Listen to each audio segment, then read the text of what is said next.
क्या आप braces where करते हैं और उनकी सफाई का ख्याल नहीं रख पा रहे, या आपके मुंह में ब्रेसेस मौजूद हैं और आपके मुंह से स्मेल या आपके मुंह में बैड ब्रेथ या आपके मुंह में कैविटी स्टार्ट हो रही हैं, या आपको गम से ब्लीडिंग हो रही है या गम इन्फ्लेमेशन हो रही है, तो आप दांतों की सफाई का ख्याल कैसे रख सकते हैं।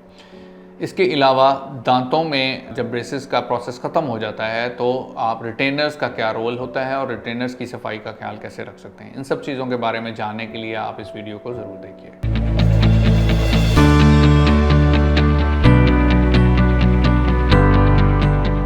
अस्सलाम वालेकुम, मेरा नाम डॉक्टर मुश्तबा अनवर है। मैं एक प्रैक्टिसिंग डेंटिस्ट हूँ और मैं पिछले 10 साल से डेंटिस्ट्री प्रैक्टिस कर रहा हूँ। मेरा क्लिनिक द डेंटल स्वीट के नाम से नेक्स्ट हेल्थ हुसैन चौक MM आलम रोड गुलबर्ग में मौजूद है। आज हम जिस टॉपिक पर बात करेंगे या जिस चीज़ के बारे में पेशेंट्स बहुत ज़्यादा पूछते हैं कि ड्यूरिंग द ब्रेसेस हम दांतों की सफाई का ख्याल कैसे रखें या उनकी क्लीनिंग कैसे करें, पेशेंट को कैसे अपने दांतों की सफाई का ख्याल रखना है जब उसने ब्रेसेस वेयर किए होते हैं, पहने होते हैं या उनके मुंह में मौजूद होते हैं। और दूसरी चीज़ जो है वेरी कॉमन क्वेश्चन जो पेशेंट्स हमसे पूछते हैं कि बस एक दफ़ा ब्रेसेस लग गए तो सारी चीज़ें ठीक हो जाएंगी और हम बिल्कुल परफेक्ट हो जाएंगे हमारे दांत और उसके बाद उसकी कोई केयर नहीं है। सो इस बारे में भी हम बात करेंगे, लेकिन बाद में। तो सबसे पहले जो होम केयर या सेल्फ केयर वो कर सकते हैं वो है इंटरडेंटल ब्रशेस। इंटरडेंटल ब्रशेस बहुत ही माइक्रो या स्मॉल साइज़ के ब्रशेस होते हैं जो कि वो अपनी पॉकेट में भी कैरी कर सकते हैं और कहीं पे भी साथ रख सकते हैं। तो उनको ब्रेसेस के दरमियान में और तार के दरमियान में वो इजीली फेर के अपने दांतों की सफाई और क्लीनिंग का ख्याल रख सकते हैं।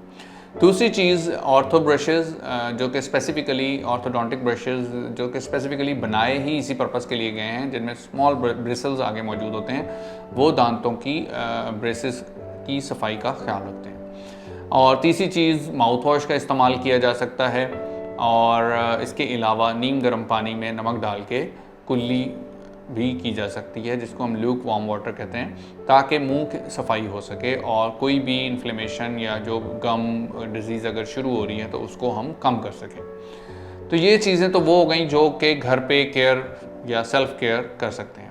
दूसरी चीज़ पेशेंट जो है वो जो ब्रेसेस वेयर कर रहे होते हैं वो प्रोफेशनल हेल्प ले सकते हैं फ्रॉम द डेंटिस्ट के अगर वो पहले 6 मंथ्स पे अपनी एनुअल क्लीनिंग कराते हैं या स्केलिंग कराते हैं तो उसको 3 मंथ्स पे ले जाए, या जब जब उनका डेंटिस्ट कहें कि अब स्केलिंग या क्लीनिंग रिक्वायर्ड है तो तब वो करवाएं, ताकि उनकी गम हेल्थ और उनके मुंह में कैविटीज़ ना हो, इनसे कैविटीज़ से बचा जा सके।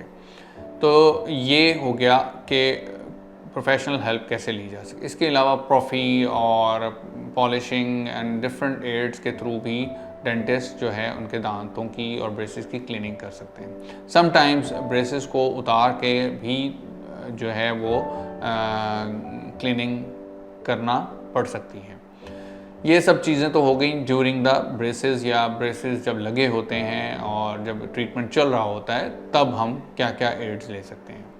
अब जब ब्रेसेस ख़त्म हो जाते हैं या ट्रीटमेंट ख़त्म हो जाता है तो हमें एक डिफरेंट प्रोसीजर या डिफरेंट उस पर चला जाता है कि हमें रिटेनर्स का इस्तेमाल करना पड़ता है। वो रिटेनर्स जो हैं वो किस तरह के होते हैं, किस टाइप के होते हैं, तो उनमें भी 2 तरह के रिटेनर्स हैं। एक फिक्स रिटेनर्स होते हैं और एक रिमूवेबल रिटेनर्स होते हैं।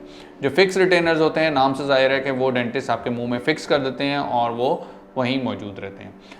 अब ये रिटेनर कितना अरसा तक पहनने होते हैं, वैसे तो स्टडीज़ जो कहती हैं या जो गाइडलाइंस हैं वो तो यही कहती हैं कि इनको लाइफ लॉन्ग आपने वेयर करना होता है, क्योंकि दांतों को मूव करवा के नई जगह पे ले जाते हैं तो वहाँ पर दांतों का रहना या वहाँ पे ही ठहराना ज़रूरी होता है। अब अगर फिक्स रिटेनर पहन रहे हैं तो ऑब्वियसली उसके अराउंड सफाई का ख्याल रखना भी ज़रूरी है। और दूसरी चीज़, रिटेनर जो यूज़ कर रहे होते हैं वो इस पर्पज़ के लिए होते हैं ताकि दांत वहाँ पे रिटेन रहें, ठीक है, रीलैप्स की तरफ ना जाएं या दोबारा से वो अपनी पुरानी पोजीशन पे ना चला जाएं, जो कि बहुत एक कॉमन ड्रॉबैक है या साइड इफ़ेक्ट है रिटेनर ना पहनने का।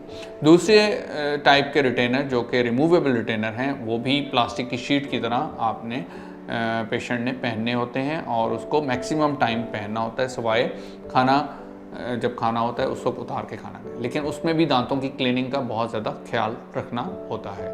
अब उसमें क्या एड्स यूज़ कर सकते हैं या क्या चीज़ें इस्तेमाल कर सकते हैं, तो वो भी इसी तरह के प्रॉपर ब्रशिंग, जब खाना खाएं तो उसके फ़ौरन बाद ब्रश करें 2 से 3 मिनट तक, 2 टाइम्स या 3 टाइम्स रेगुलरली ब्रश करें दिन में। अपने 6 मंथली ओरल हाइजीन मेंटेनेंस करवाएं, जिसमें स्केलिंग एंड पॉलिशिंग बहुत ज़्यादा ज़रूरी है, और अपने ओरल हाइजीन का बहुत ज़्यादा ख्याल रखें। तो ये सब चीज़ें जो हैं बहुत ज़्यादा ज़रूरी हैं ब्रेसेस के प्रोसेस में भी और ब्रेसेस के प्रोसेस के बाद भी।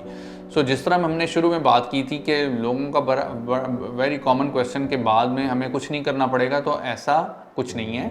ज़ाहिरी बात है, बाद में भी दांतों की हिफाजत या उनकी केयर या उनका ख्याल रखने के लिए हमें रेगुलर अपने dental visit, regular cleaning visit या रेगुलर हाइजीन विज़िट्स लेने होते हैं, जो कि एवरी 6 मंथ्स लाजमी है लेना। एवरी 6 मंथ्स आपको डेंटिस्ट के पास विज़िट करना ज़रूरी है। तो ये सब चीज़ें मिल के ही आपके दांतों की सेहत का ख्याल या आपकी गम सेहत का ख्याल रख सकती हैं। आपके दांत और गम तब ही सही रहेंगे जब आप रेगुलर विज़िट करें और इन सारी एड्स को यूज़ करके अपने दांतों की सफाई का ख्याल रख सकें। तो डेंटल ब्रेसेस के मुतालिक या किसी भी डेंटल ट्रीटमेंट के हवाले से अगर आपको कोई मालूमात चाहिए, कोई क्वेरी हो, कोई क्वेश्चन हो, you can contact me via marham.pk, और आप इस वीडियो के अंडर कमेंट सेक्शन में भी मुझसे पूछ सकते हैं। इसके अलावा अगर आप मेरे साथ अपॉइंटमेंट रखवाना चाहते हैं या मुझसे अपॉइंटमेंट लेना चाहते हैं, आप marham.pk के फोरम के थ्रू मुझसे रब्ता कर सकते हैं और मुझसे अपॉइंटमेंट ले सकते हैं। शुक्रिया।